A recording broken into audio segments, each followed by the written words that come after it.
Pinaandar na ng kaibigan ang sasakyan. Magmamall lamang sila at kakain. Pagkarating nila doon, hinila agad siya ni Jancel. Pumunta silang Pandora. Anong bibilin mo dito? Tanong ni Alexandra. Basta, halika na. Pagpasok nila, nilapitan sila ng manager. Yes, pakikuha na lang. Ma'am Jancel, kumusta po? Kukunin niyo na po ba? Just a moment, ma'am. Take a seat po kayo. Leia, pakibigyan nga ng complimentary drink sina ma'am. Kilala ka dito?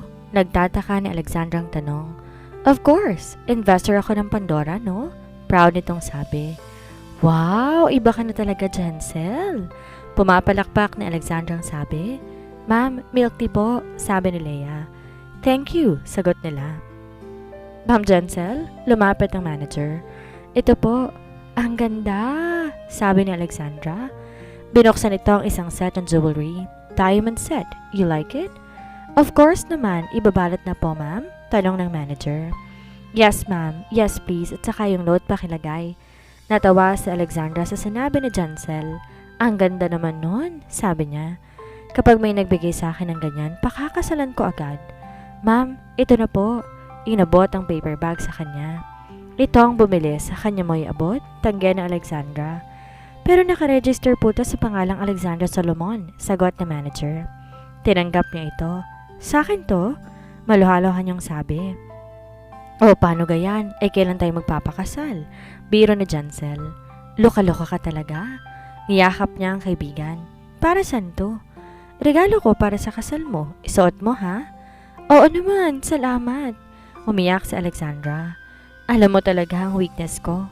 20 years na kitang kaibigan, malamang alam ko na mga gusto mo. Alam ko rin naman ang paborito mo eh. Bags, sabay nilang sabi ni Jancel. Matagal ni Alexandra ang niyakap ang kaibigan. Nag-iisa lang to sa puso niya. Marami silang kabarkada pero sila talaga yung sanggang dikit. Alam nito ang lahat sa kanya at siya rin dito. Walang nakakalabas na usapan nila. Lubos ang tiwala nila sa isa't isa. Mamimiss ko to, sabi ni Alexandra na nakayaka pa rin kay Ami. Ako rin. Paglabas sila ng Pandora, nakasalubong nila sina Enzo at Paolo. Nagulat pa to na makita sila. Anong ginagawa niyo dito? Tanong ni Enzo. Bumili, kita mo oh. Tinaas ni Alexandra ang paper bag. Tamang-tama pala na nandito ka na. Bumili na tayong wedding ring, sabi ni Enzo. Hi, Jancel, pati ni Paolo. Che, sagot ng kaibigan. Dating nililigawan ni Paolo sa Jancel, subalit sa hindi malamang dahilan, ginost ni Paolo ang kaibigan. Simula nun, di na to nakakausap na maayos ni Paolo. Nahawa ata to sa kanya. Ilang beses na nitong pinatawad si Paolo noon pero ginost lang to. Kaya sa sobrang inis nito, halos isumpa na nito si Paolo. Galit ka pa rin sa akin? Tanong ni Paolo. Ay hindi, tuwang-tuwa ako sa iyo. Napakabait mo eh. Napaka. Sabay irap ito sa lalaki. Tara na sa loob, Alexandra, at baka madamay pa tayo sa dalawang yan. Aya ni Enzo sa kanya. Enzo, anong madamay? Madadamay ka lang kapag kinampihan mo yung kaibigan mong multo. Sagot na Jancel. Paano ko makaka-explain sa'yo? Nakablock ako. Sagot ni Paolo. Di na nagsalita si Jancel. Pinanindigan itong hindi tinitingnan si Paolo. Ma'am Jancel, bumalik po kayo? Pati ng manager. Bibili daw silang wedding ring, sabi niya at saka binulungan ng manager. Ialok po yung pinakamahal. Sir, ano pong wedding ring ang gusto nyo? Ako na lang ang pipili. Sabi ni Jancel, yung new design nyo dito na may mga diamond ang pambabae at panlalaki, white gold. Okay po ma'am, maupo po muna kayo. Leia, complimentary drinks please. Magkatabi sila ni Jancel samantalang nasa kabilang upuan si na Enzo. Nilapitan na lang sila ni manager na naka-gloves. Dala nito ang 3 pares ng wedding ring. Bakit 3 nakalagay? Tanong ni Enzo. Nakaset po kayong sensor, 2 sa babae kasi po engagement yung isa. Piliin mo yung nasa kanan. Bulong na Jancel sa kanya. Bakit? Kunot ni Alexandra ang bulong. Basta, maganda to. Turo naman ni Paolo na nasa bandang kaliwa. Ikaw ba ikakasal kay Enzo? Hayaan mong mamili si Alexandra, no? Wika na Jancel.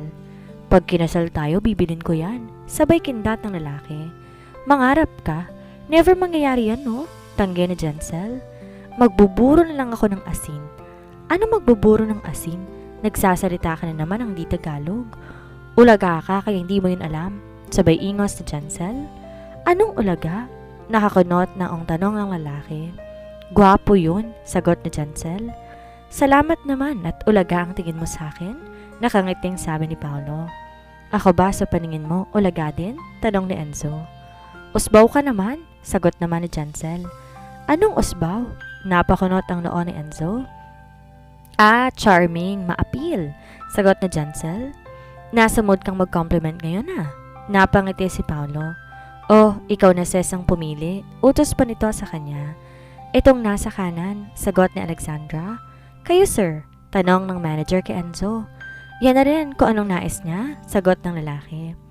Tayo na po sa counter, sabi nito. Noong nagbabayaran na, nanlaki ang mata ni Paolo at Enzo.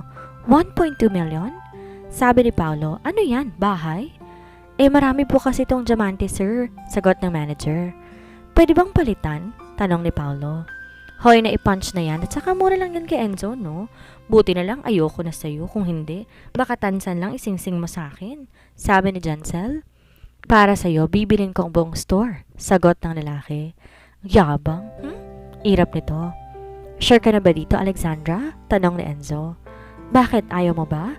Ganting tanong ni Alexandra. Hindi naman. Sige, ipabalot na natin, sabi ni Enzo. Pagka-swipe ng card, binigay ito ni Enzo sa kanya. Ingatan mo yan. Nagugutom na ako, sabi ni Jensel. Tara na kumain, aya ni Paolo sa kanila. Libre ko na. Ngayon lang kami nakita ulit ni Jensel Huwag kang mag-alala at baka huling kita na natin to, sagot ng kaibigan. Bakit pa galit na galit ka sa akin ulagang-ulaga naman ako sa paningin mo, sabi ni Paolo. Anong ulagang-ulaga ako sa'yo? Tanong ng babae. Sabi mo ang ulaga, gwapo, sagot ni Paolo. Saka bumanghalit ng tawa silang magkaibigan. Halos mapaihi na sila kakatawa. Oo nga pala, no? Ulagang-ulaga ka nga pala sa paningin ko. Kaya hindi tayo bagay, hindi kasi ako maganda, sagot ni Jensel. Para sa akin, maganda ka, sagot ni Paolo. Ang ganda mo lalo ngayon. Gutom lang yan, sagot ni Enzo. Saan tayo kakain? Mag-samgyup tayo, sabi ni Alexandra. Nawiwili si Bianca ang manood ng mga fashion week sa Paris.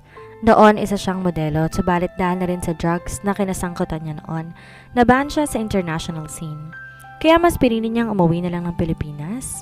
Noong una, okay naman ang buhay niya. Pag uwi ng Pinas, yun nga lang, nauubos ang kanyang pera. Kaya sinabihan siya ng kanyang mga magulang na humanap na lang ng lalaki na bubuhay sa kanya. Kaya lagi siyang nasa club, naghahanap ng pwede maging prospect. Sa unang 2 buwan, wala siyang nahanap. Kung di matanda, may asawa naman. May mga itsura naman pero manghampas lupa hanggang sa may magpakilala. Ako nga pala si Enzo Honazan. Nawawalan na si Bianca ng pag-asa. Napapunta siya sa isang stag party. May disco bar kaya nakipagsayaw siya at itong lalaking to ang nag-approach sa kanya. Tumunog agad ang bell niya sa ulo. Bingo! Ito na ang hinihintay ni Bianca. Ang lalaking to'y bukang bibig ng mga babaeng nakakakilala sa kanya. Kaya may background check na to mula sa kanya. Bianca Rivera. Sagot niya dito. Let's dance. Pinakita ni Bianca sa lalaki ang talento niya sa pagsasayaw. Napatingin to sa kanya na parang namamalikmata. Ang galing mo naman. Can I have your number? Sure. Sa kanya ibinigay ang numero dito. Nag-insist pa ito ni ihatid siya. Nagulat pa ang mga magulang na dumating ito sa kanila. Mr. Honazan, kumusta po kayo? Bati ng kanyang ama. Bianca, anak, ikaw mo na maiinom ang bisita. Sinamahan siya ng kanyang ina sa kusina. Ang galing mo, anak. Alam mo bang magaling na negosyante yan? Siya, investor natin. Masayang sabi ng mama niya. Talaga? Nagpakilala lang siya sa akin Sagot niya na nagtitimpla ng juice. Sino ba kasi yan? Galingan mo ha? Sana mapaibig mo siya talaga. Kung magkaganon safe ng future mo. Pinakamayaman din dito, ano ka ba? Napakaswerte mo na at ang dami ng babae, ikaw natipuhan niya, no? Paano niyo naman nasabi na type niya ako? Luka-luka?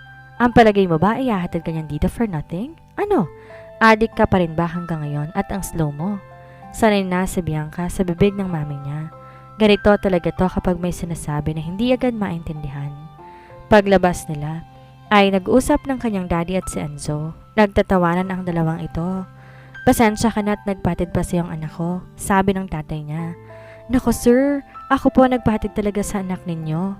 Sa gandang yan, baka mapano pa akong magta-taxi sagot ni Enzo. Buti naman at na-appreciate mo ang ganda nitong sa Bianca. Fashion model yan dito sa Paris. Nabagmalaking sabi ng mama niya. Wow, buti na pauwi ka sa Pilipinas. Magtutuloy ka ba ng career dito? Tanong ng lalaki. Parang di ko pa gustong mag-model. Mag-asawa na lang kaya ako. Sabay tawa naman ni Bianca. Na ikinatawa rin ng mga kasama. Na magpaalam si Enzo, hinatid nila ng mga magulang sa gate. Kinawayan pa nila ito. Galingan mo, Bianca, sabi ng tatay niya. Kapag ginusto ka niyan, para ka nakabingwit ng matabang isda. Tsaka anak, maswerte ka kung mapapangasawa mo yan. Hindi mo na kailangan magtrabaho. Doon nagsimula ang relasyon nila ni Enzo. Sinigot to na Bianca after 2 months. Dahil wala siyang trabaho, binigyan siya ng black card ni Enzo. Limitless na credit card. Inabot-abutan siya ng tatay niya ng allowance na cash dahil daw sa pagiging mabuting anak niya. Naiinis nga lang si Bianca dahil may batang aali-aligid sa boyfriend niya. Si Alexandra nalabas-masok sa bahay ng mga honasan. Samantalang siya sa kondo lang dinadala ni Enzo. Tumawag sa kanya ang kaibigan upang ibalita na nakita niya si Enzo na may Pandora box at nang tanongin ng manager, bumili daw ng engagement at wedding ring ang lalaki. Bigla si Bianca ang na-excite. Magpo-propose na sa kanya si Enzo. Mahal sa Pandora at alam niyang mga diamonds and gold ang naroon. Kaya sigurado siyang mamahalin ng alahas na binili nito. Nag-book na siya ng flight pabalik sa Pilipinas. Isa-surprise niyang lalaki. Na-imagine niyang pagluhod nito at pag-aaya sa kanya ng, "Will you marry me?" Matagal niya na tong hinihintay. Ang akala nga niya ay maaagawan pa siya ni Alexandra, Bianca Honazan. Wow! AU means gold. Kinikilig niyang bulong sa sarili. Pagbaba ni Bianca ng airport, naghanap agad siya ng taxi para makauwi ng bahay. So, sorpresahin niya. Isang tawag ang pumukaw kay Enzo sa pagmumuni-muni. Si Bianca. Ang alam niya next month pa to uuwi pero ang number na gamit, number na sa Pilipinas. Honey, nakauwi na ako? Masayang sabi nito sa kanya. Di ka man lang nagpasabing uuwi ka, sagot ni Enzo. Surprise? Yes, of course. Nasaan ka ngayon? Nasa bahay ako, kakarating ko lang I miss you. I miss you too. Pupuntahan na lang kita ha. Magkita na lang muna tayo sa resto na paborito natin puntahan bukas. Okay, at saka saan tayo pupunta sa susunod? Your place? Baka gusto ko magkita muna tayo. Syempre naman. Halata ang excitement sa boses ni Bianca. O sige na, magpapahinga muna ako. I love you. Bye. I love you. Shoot! Pinatay. Naiiling ni Enzo na sabi. Paano ko sasabihin sa kanya? Magagalit yun. Sana'y maunawaan ni Bianca ang sitwasyon. Ayoko naman siyang iwan pero wala akong magagawa. Nakasalalay dito ang future naming dalawa. Sinabi pa nga ni Lolo na ipo-pull out ang investment sa kanila kapag di siya nagpakasal kay Alexandra. Bakit kasi si Alexandra pa? Sana sa iba na lang. Sabi ni Enzo sa kanyang sarili. Lalong magdududa yon na baka noon pa may relasyon na sila ni Alexandra. Baka isipin ni Bianca na niloloko niya ito. Malakas ang pag-uusap ng kanyang magulang nang bumaba si Bianca ng hagdan. Kaya nag-aalala siya. Ano nangyayari? Tanong niya sa mga to bago siya naupo sa sofa. Mare, pahinging kape. May problema tayo, Bianca. Nalulugi ang negosyo natin. Sagot ng kanyang ina. Ha? Paano nalulugi? Nagtataka siya. Itong tatay mo kasi inalulong sa kusino. Sabi ng kanyang ina. Ako lang ba? Ikaw nga shopping ng shopping Tapos every week pagalagala. Paninisi ng kanyang ama. Gamit natin ang binibili ko. Yung sa'yo halos pinapamigay mo na. Tumigil na nga kayo. Awat ni Bianca dito. Mareng, nasa na yung kape ko? Napakatagal mo. Senyorita, ito na po. Nagmamadali ang katulong. Pagkalapag, nagmamadali ding umalis. Hinimas ni Bianca ang kanyang ulo. Anak, kailangan makasal na kayo ni Enzo. Siya na lamang pag-asa natin. Sabi ng kanyang ama. Kung kailangang pikutin mo, gawin mo. Alam niya na ba ang problema ninyo? Tanong ni Bianca na humigop ng kape. Baka magalit siya kapag nalaman niya. Sagot ng ama niya. Ganito na lang. Tumigil na muna kayo sa mga bisyo ninyo para hindi masirang diskarte ko. Tumawag sa akin si Leia at bumili daw ng wedding ring at engagement ring si Enzo. Aayain na akong magpakasal nun. Kaya siguro ko pinapauwi ng maaga. Good. Mabuti yan. Para umangat ng ayos ang negosyo natin. Sagot ng kanyang ina. Bakit kasi kayo naglulustay ng salapi nang wala sa budget? Che, manahimik ka nga, Bianca. Bulyaw ng ina. At nagkaroon ka lang ng sugar daddy, akala mo kung sino ka na. At least, pera niya ang ginagastos sa akin. Kayo? Hoy, Bianca, baka nakakalimutan mo kung sino kami. Duro ng ama sa kanya. Baka layasan ko kayo dito. Pananakot ni Bianca. Kailangan nyo ng tulong ko ngayon, saka huwag nyo akong kakausapin na parang kasalanan ko pa yung nangyayari. Kaya nga gumagastos ng pera, hindi ba? Bakit parang kasalanan ko? Nanahimik ang kanyang mga magulang. Inubos na niya ang kanyang kape, saka tumayo na siya para maligo. Kung pwede lang magpalit ng magulang, ginawa niya na eh. Nai-imagine niyang pagluhod ni Enzo, baka napahanda ito ng paborito nilang restaurant. Napaka-sweet talaga ng lalaking yon. Lahat ng gusto niya natutupad na niya. Di na siya mahihirapang magpaka-plastic sa harapan ng mga to kapag kasal na sila. At ang una niyang gagawin ay alisin sa landas nila sa Alexandra, ang babaeng bida-bida, hindi naman kamukha ni Jollibee. Baka mamaya akitin pa nito si Enzo, mawalan pa siya ng financer.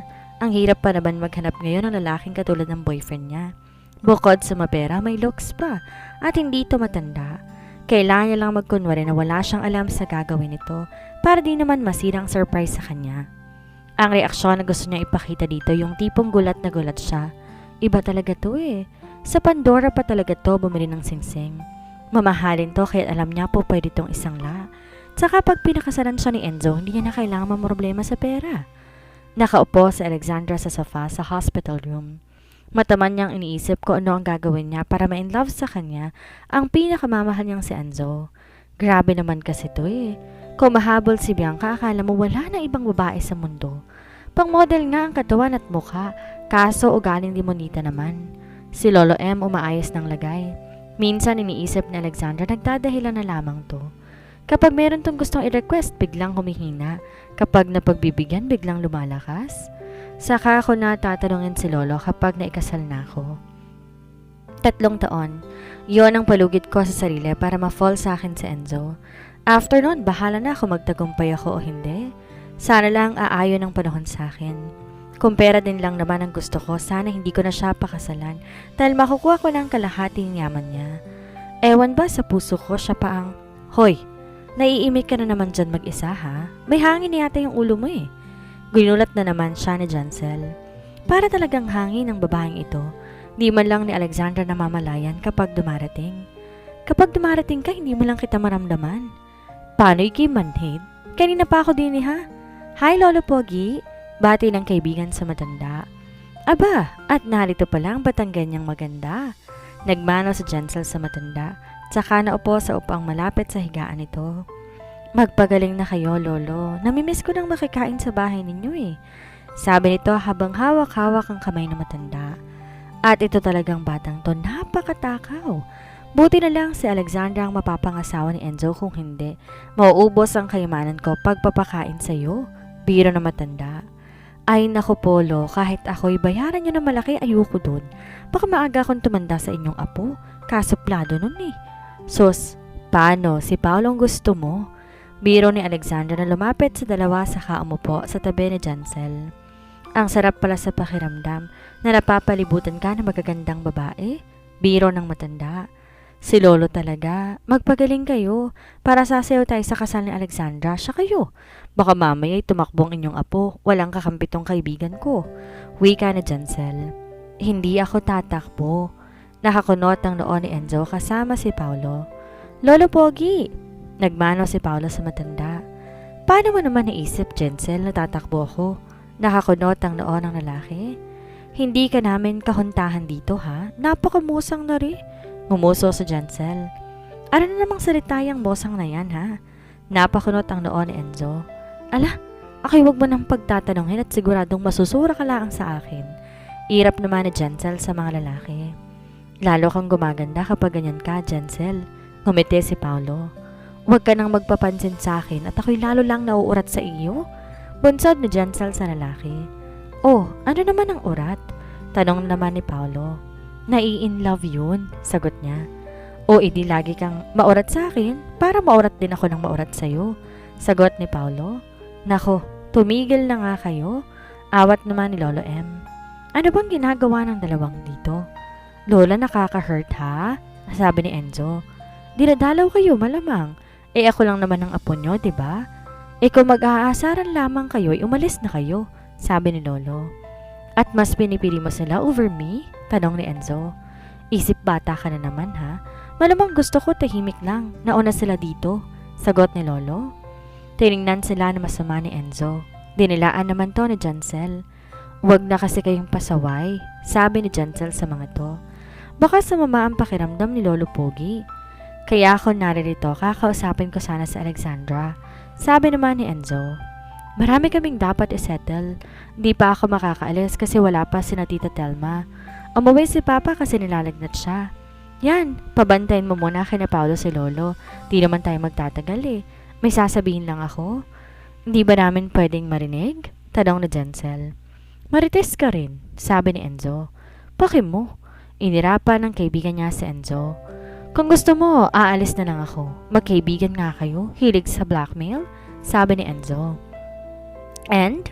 Tanong ni Jancel. Anong end? Napatingin si Enzo dito. You need to apologize to me, sagot ni Jancel. Di agad nakapagsalita si Enzo, tsaka lumapit kay Jancel. Sorry, Jancel na maganda. Good.